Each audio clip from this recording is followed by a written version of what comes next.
Kasus korupsi tata niaga Komoditas Timah wilayah izin usaha pertambangan PT Timah masih terus bergulir.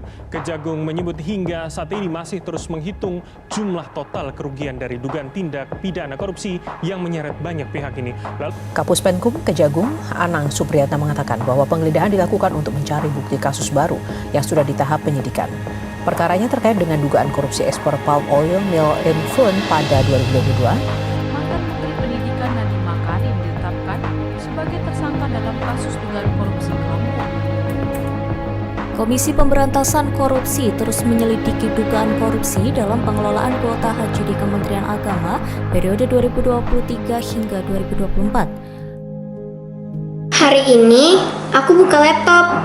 Niatnya mau cari inspirasi untuk ide dakwah digital.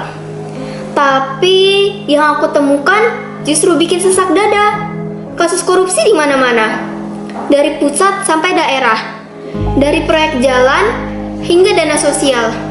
Kadang aku berpikir, apa mereka nggak capek ya ngambil bukan haknya? Coba bayangin, uang rakyat buat bersekolah malah diambil, dana bansos buat orang miskin malah dipotong. Aduh, kalau gini terus mau jadi apa bangsa kita? Kak, tenang dulu Ray, jangan kebawa emosi. Santai. Ya udah deh, maaf. Kebawa suasana nih. Boleh kan ulang lagi? Oke, kita ulang lagi ya. Kamera roll, action. Jadi gini ya teman-teman, korupsi itu ibarat rayap dalam bangunan bangsa. Pelan-pelan, tapi menghancurkan segalanya. Tapi serius deh, kok bisa ada sih orang yang tega makan uang rakyat?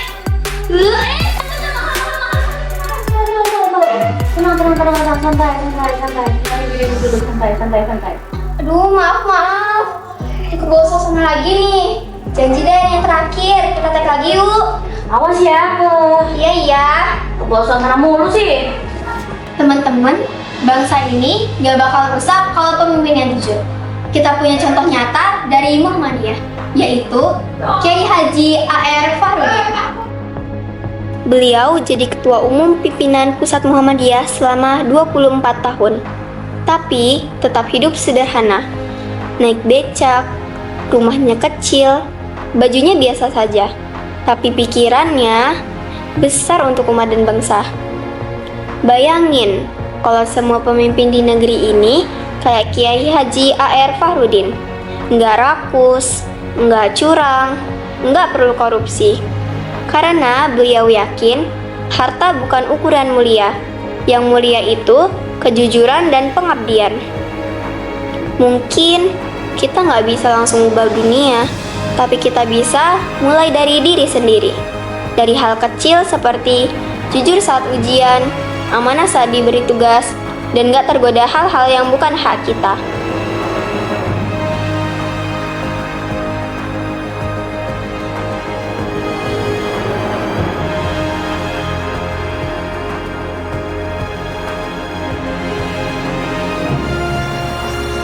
Aku pelajar Muhammadiyah.